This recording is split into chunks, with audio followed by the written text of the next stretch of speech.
내 인연, 감히 상감께서 내리신 판결을 거짓이라 하느냐? 포졸들이 달려들어 16살 소년의 팔을 비틀어 잡았습니다. 하지만 연우는 눈 하나 깜짝하지 않았습니다. 아니, 오히려 또렷한 목소리로 말했습니다. 소인이 거짓을 말하는 것이 아니옵니다. 이 판결문이야말로 조작된 것이옵니다. 암행어사의 얼굴이 굳어졌습니다. 증거가 있느냐? 있사옵니다.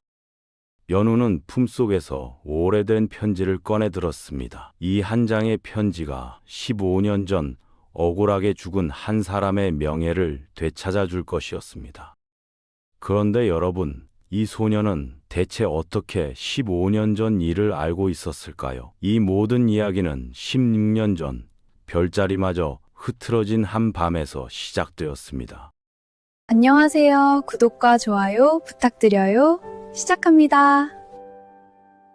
옛날 옛적 조선 중기 인조 임금이 다스리던 시절의 일이었습니다. 그 해는 유난히도 하늘이 인심을 잃은 해였지요. 봄에는 가뭄이 들어 씨앗이 말랐고 여름에는 장마가 쏟아져 논밭이 잠겼습니다. 한양에서 멀리 떨어진 작은 고을, 그곳에서도 가장 외진 마을에 초가집 한 채가 있었습니다. 그 집에서 첫 아들이 태어난 것은 별자리마저 흐트러진 깜깜한 밤이었습니다. 산모의 신음 끝에 갓난 아이의 울음소리가 터져 나왔습니다.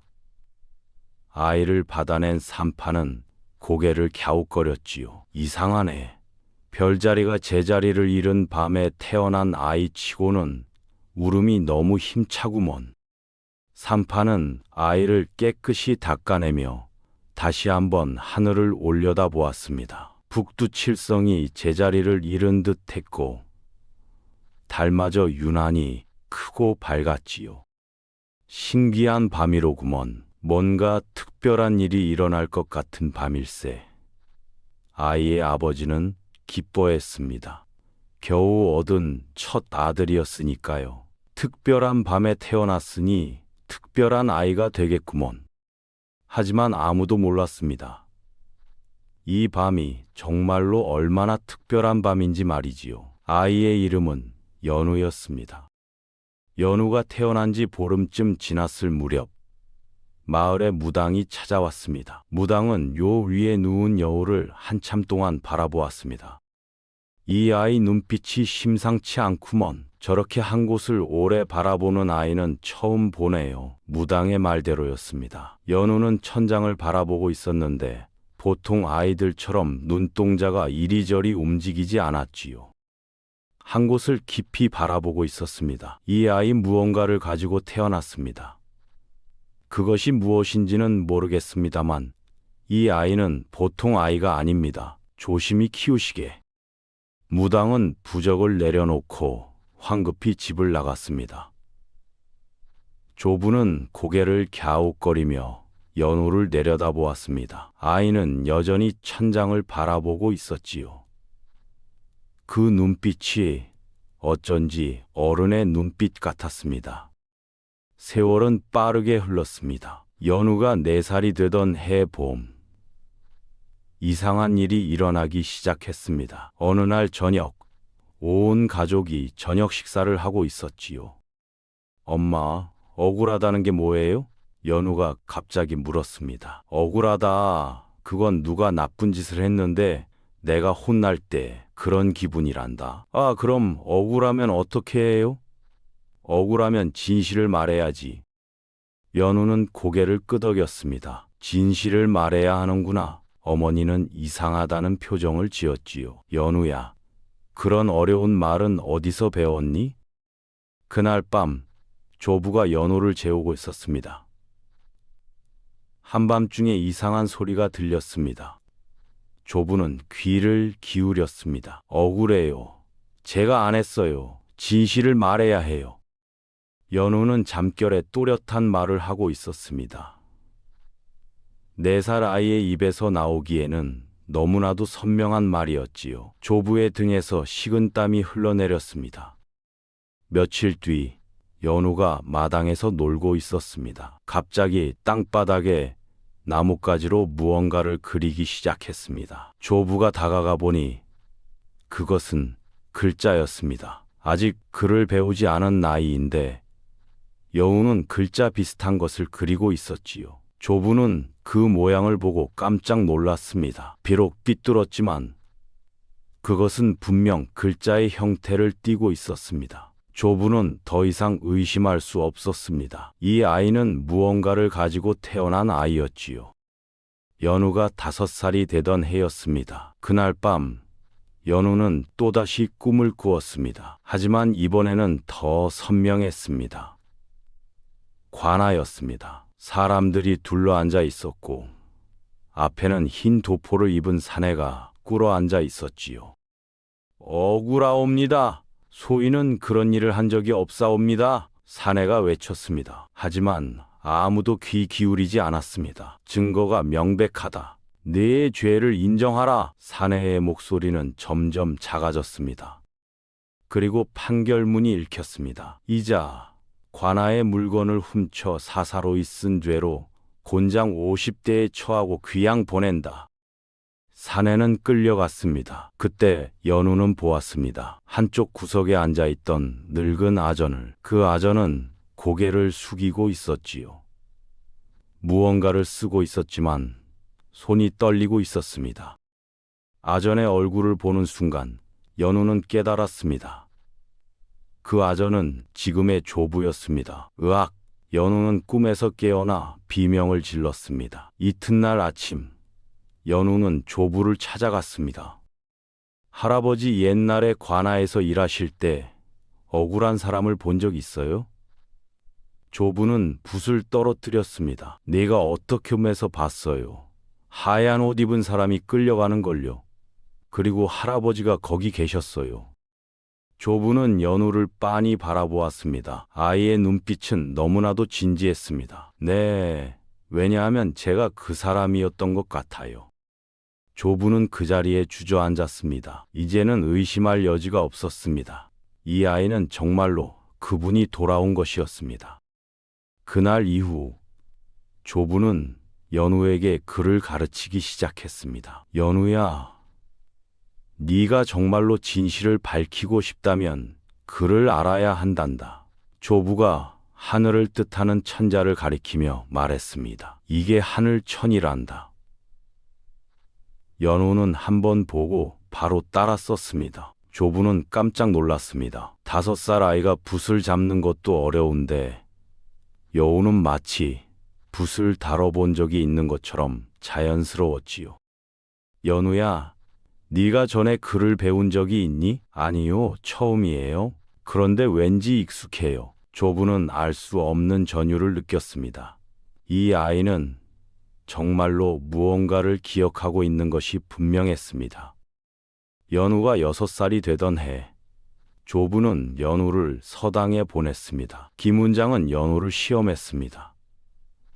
이 글자를 읽어보거라. 연우는 주저없이 천자문을 읽어 내려갔습니다. 김훈장의 표정이 점점 굳어졌습니다. 네가 이걸 다 외운 게냐? 아니요. 그냥 읽은 거예요. 김훈장은 믿을 수 없다는 표정이었습니다. 보통 아이들은 천자문을 익히는데 3년은 걸렸으니까요. 이 아이 범상치 않구먼. 그날부터 연우는 서당에 다니기 시작했습니다. 연우가 10살이 되던 해 여름이었습니다. 조부가 갑자기 쓰러졌습니다. 아버님, 조부는 침상에 누워 헛기침을 했습니다. 괜찮다, 그냥 조금 어지러울 뿐이야. 하지만 조부의 안색은 창백했습니다. 그날부터 조부는 침상에서 일어나지 못했습니다. 어느 날 밤, 조부가 연우의 손을 잡았습니다. 연우야, 할아버지가 미안하구나. 옛날에 할아버지가 관아에서 일할 때 일이야. 억울한 사람이 있었단다. 정말로 억울한 사람이었지. 하지만 할아버지는 아무것도 하지 못했어. 그냥 판결문을 베껴 쓰기만 했지. 조부의 눈에서 눈물이 흘러내렸습니다. 그 사람은 끝까지 억울하다고 외쳤어. 하지만 아무도 들어주지 않았지. 연우는 조부의 손을 꽉 잡았습니다. 할아버지, 그 사람이 저였나요? 네가 어떻게? 꿈에서 봤어요. 제가 관아에 끌려갔어요. 억울하다고 외쳤는데 아무도 안 들어줬어요. 그리고 할아버지가 거기 계셨어요. 슬픈 얼굴로 고개를 숙이고 계셨어요. 조부는 연우를 끌어안았습니다. 미안하다, 정말 미안하구나. 할아버지 괜찮아요. 할아버지 잘못이 아니에요. 아니다. 할아버지가 용기가 없었어. 진실을 말할 용기가 없었단다. 할아버지, 이제는 제가 할게요. 진실을 밝힐게요. 할아버지가 못한 일을 제가 할게요. 조부는 고개를 끄덕였습니다. 연우야, 할아버지가 숨겨둔 것이 있단다. 때가 되면 내게 줄게. 서안 아래 나무 괴짝을 열어보거라. 거기에 할아버지가 숨겨둔 것이 있단다. 그것을 보면 네가 해야 할 일을 알게 될 게다. 조부는 천천히 일어나 서안으로 갔습니다. 그리고 오래된 나무 괴짝을 꺼냈지요. 그 안에는 오래전 사건의 판결문 사본이 들어 있었습니다. 조부는 그 위에 떨리는 손으로 적었습니다. 이 판결은 위로부터 명이 내려와 조작되었다. 한 달이 지나 어느 날 새벽, 조부가 숨을 거두었습니다. 아버님, 연우는 조부의 방으로 달려갔습니다. 조부는 평온한 얼굴로 누워 있었지요. 할아버지, 할아버지.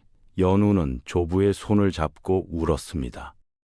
장례가 끝나고 며칠이 지났습니다. 어느 날 저녁, 연우는 조부의 방을 정리하고 있었습니다. 그때 조부의 말이 떠올랐지요. 서안 아래 나무 괴짝을 열어보거라. 연우는 서안 아래를 살폈습니다. 과연 낡은 나무 괴짝이 있었습니다. 연우는 괴짝을 꺼내 뚜껑을 열었습니다. 그 안에는 오래된 종이 몇 장이 들어 있었지요. 연우는 떨리는 손으로 종이를 펼쳤습니다. 첫 번째 종이는 관아의 판결문이었습니다.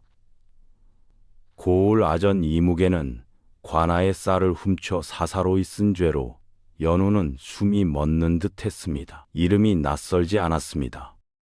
꿈에서 들었던 이름이었지요. 판결문을 읽어 내려가던 연우는 이상한 점을 발견했습니다. 증인의 진술이 너무 똑같았습니다. 마치 누군가 시킨 대로 말한 것 같았지요. 이건 조작된 거야. 연우는 다음 종이를 펼쳤습니다. 조부의 글씨였습니다. 이 판결은 위로부터 명이 내려와 조작되었다. 나는 서리로서 판결문을 베끼면서 알았다. 증인들은 모두 매수되었고 증거는 조작되었다. 연우의 손이 떨렸습니다. 피해자는 끝까지 억울하다고 외쳤으나 결국 곤장을 맞고 귀향길에 올랐다. 하지만 귀향지에 도착하기 전에 병으로 죽었다고 한다. 아니, 죽임을 당했을 것이다. 연우는 눈물을 참을 수 없었습니다. 나는 이 판결이 잘못되었음을 알았다. 하지만 말하지 못했다. 위에서 내려온 명령이었고 거역하면 나도 죽을 것이기 때문이었다. 마지막 문장이 있었습니다. 만약 내 손주 연우가 이것을 본다면 부디 이 억울함을 풀어다오. 네가 그분이 돌아온 것이 맞다면 이번에는 진실을 밝혀다오. 연우는 종이를 가슴에 안았습니다. 할아버지, 꼭 그럴게요. 약속할게요. 하지만 연우는 알고 있었습니다. 10살 아이가 할 수 있는 일은 많지 않다는 것을. 더 커야 했습니다. 더 많이 배워야 했습니다. 그리고 무엇보다 도와줄 사람이 필요했습니다. 그렇게 세월이 흘러 연우는 13살이 되었습니다. 서당에서 가장 뛰어난 학동이 된 연우는 이제 사서 삼경을 모두 읽었지요. 그해 가을, 마을에 낯선 사람이 나타났습니다. 한양에서 내려온 양반 선비였지요. 이참판이라던데? 한양에서 벼슬을 하다가 은퇴하고 고향으로 내려왔다지. 어느 날 연우가 서당에서 돌아오는 길이었습니다. 길가에서 이참판이 책을 읽고 있었습니다. 연우는 무심코 그 책을 보았습니다. 법률진암. 연우가 중얼거렸습니다. 이참판은 고개를 들었습니다. 이 책을 아느냐? 예, 법을 다루는 책이지요. 네가 이런 책을 어떻게 아니? 서당에서 배웠습니다. 너 몇 살이냐? 13살입니다. 13살이 법률 진함을 안다고? 조금밖에 모릅니다. 더 배우고 싶어요. 이참판은 흥미로운 표정을 지었습니다. 왜 법에 관심이 있느냐? 연우는 잠시 망설였습니다. 억울한 일을 바로잡고 싶어서요. 억울한 일? 네, 세상에는 억울한 일이 많잖아요. 그걸 바로잡으려면 법을 알아야 한다고 생각했어요. 이참판은 연우를 빤히 바라보았습니다. 재미있는 아이로구나. 네 이름이 뭐냐? 연우입니다. 연우 좋은 이름이다. 나는 이정민이라고 한다. 이참판이라고 불러도 좋고. 네가 정말로 법을 배우고 싶으냐? 네, 정말로요. 그럼 내일 다시 오너라. 내가 가르쳐 주마. 이튿날부터 연우는 서당이 끝나면 이참판을 찾아갔습니다. 이참판은 연우에게 법을 가르쳐 주었지요. 법이란 무엇이냐? 백성을 다스리는 규칙입니다. 그래. 하지만 그게 다가 아니다. 법은 정의를 실현하는 도구란다. 정의란 무엇이냐? 옳은 것을 옳다 하고 그른 것을 그르다 하는 것입니다. 맞다. 하지만 현실에서는 그게 쉽지 않지. 권력 있는 자들이 법을 휘두르기 때문이야. 연우는 고개를 끄덕였습니다. 조부가 남긴 판결문이 바로 그런 경우였지요. 며칠이 지나자 이참판은 연우의 실력에 놀랐습니다. 이참판은 연우에게 물었습니다. 연우야, 네가 법을 배우려는 진짜 이유가 뭐냐? 연우는 잠시 망설이다가 입을 열었습니다. 참판님, 제가 말씀드려도 될까요? 그래, 말해보거라. 연우는 조부가 남긴 판결문 이야기를 꺼냈습니다. 이참판은 진지하게 들었습니다. 그 판결문을 내게 보여줄 수 있겠느냐? 네, 가져오겠습니다. 이튿날 연우는 판결문을 가져왔습니다. 이참판은 판결문을 자세히 읽었습니다. 한참을 읽던 이참판은 고개를 끄덕였습니다. 이건 분명히 조작되었구나. 그렇지요? 그래. 증인 진술도 이상하고 날짜도 맞지 않아. 이건 누군가 의도적으로 만든 거야.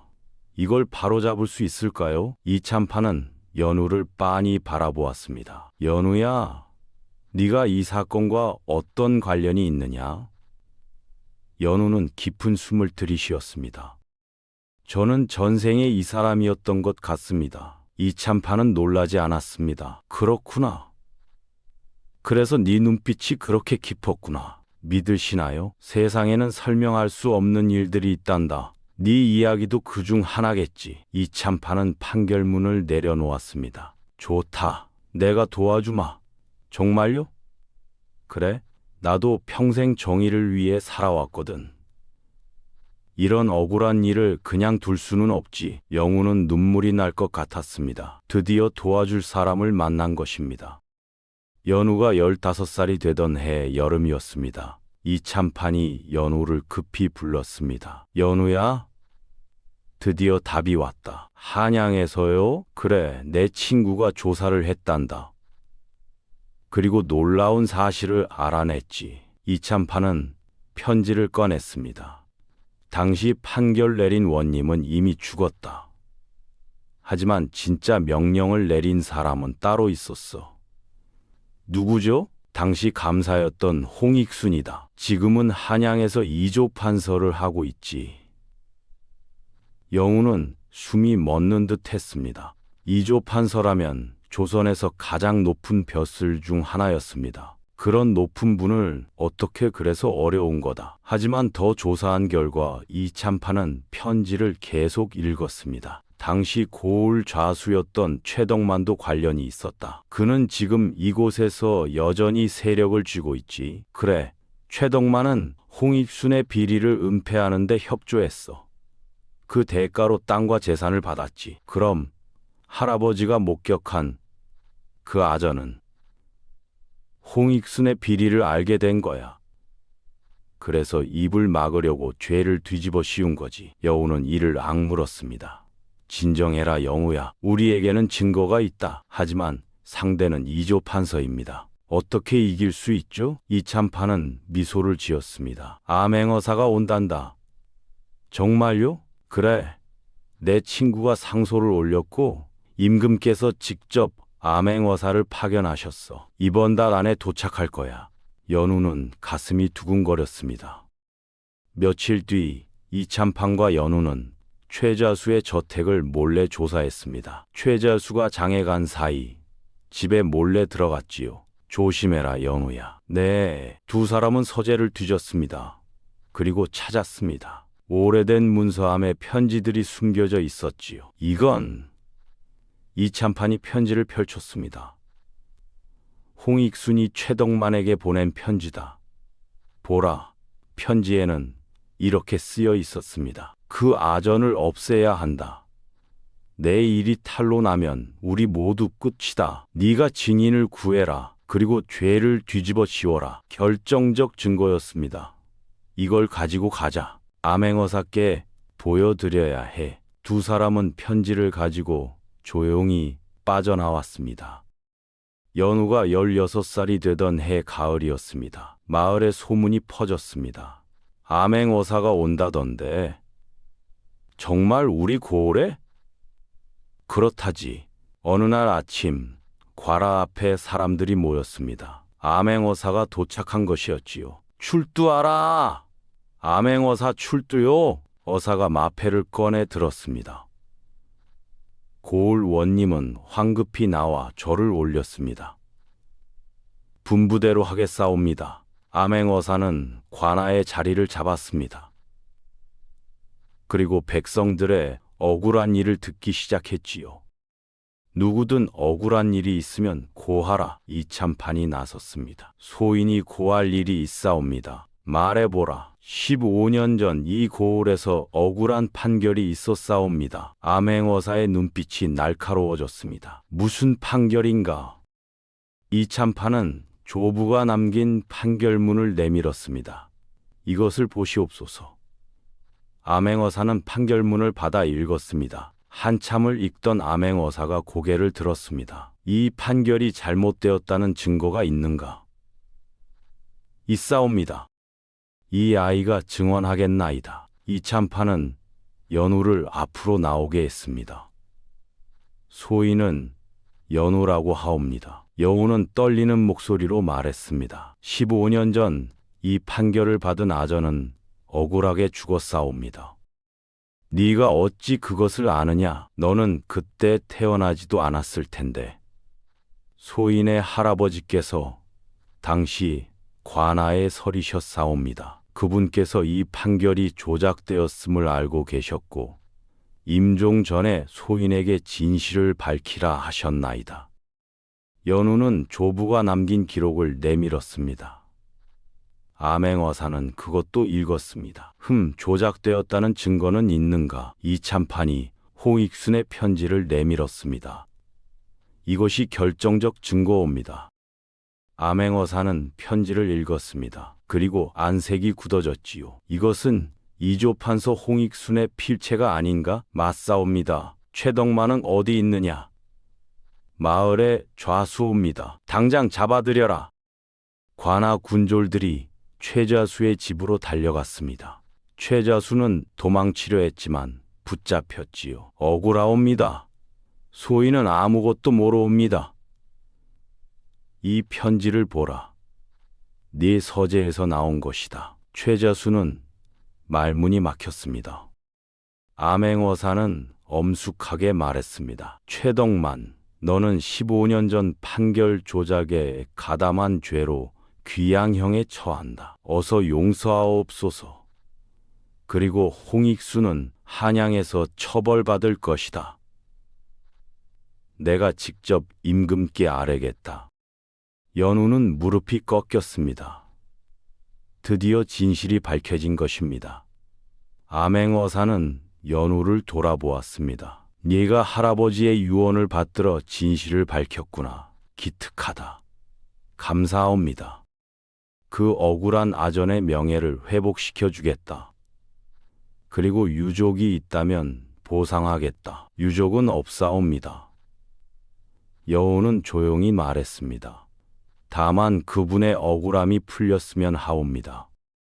그날 온 마을이 떠들썩했습니다. 최좌수가 잡혀갔고 15년 전의 진실이 밝혀졌다는 소문이 퍼졌지요. 여무는 관아를 나와 하늘을 올려다보았습니다. 할아버지 해냈어요. 진실을 밝혔어요. 바람이 불어왔습니다. 마치 조부가 웃고 있는 것 같았지요. 그날 밤 연우는 깊은 잠에 빠졌습니다. 오랜만에 편안한 잠이었지요. 그리고 꿈을 꾸었습니다. 관아였습니다. 15년 전 그곳이었지요. 흰 도포를 입은 사내가 서 있었습니다. 연우는 그 사내가 누구인지 알고 있었습니다. 전생의 자신이었지요. 고생했구나. 사내가 말했습니다. 아니에요. 해야 할 일을 했을 뿐이에요. 네 덕분에 내 억울함이 풀렸다. 고맙다. 당연한 일이에요. 사내는 미소를 지었습니다. 이제 나는 갈 수 있겠구나. 어디로요? 저 너머로, 다시 윤회의 길로. 사내는 하늘을 가리켰습니다. 너도 이제 자유다. 전생의 기억에서 벗어나거라. 괜찮다. 이제는 내 인생을 살아라. 전생이 아닌 연우로서 말이다. 사내는 연우의 어깨를 두드렸습니다. 고맙다, 연우야. 네가 아니었다면 나는 영원히 억울한 혼으로 떠돌았을 게다. 저야말로 이 기회를 주셔서 감사합니다. 잘 살아라. 행복하게. 사내는 빛이 되어 사라졌습니다. 연우는 꿈에서 깨어났습니다. 눈물이 흐르고 있었습니다. 하지만 슬픈 눈물이 아니었습니다. 뭔가 무거운 짐을 내려놓은 것 같았지요. 이상했습니다. 전생의 기억이 흐릿해지고 있었습니다. 며칠 전까지 선명했던 관아의 모습, 판결문을 봤던 그 순간 모든 것이 안개처럼 사라지고 있었지요. 아, 잊어가는구나. 연우는 창밖을 바라보았습니다.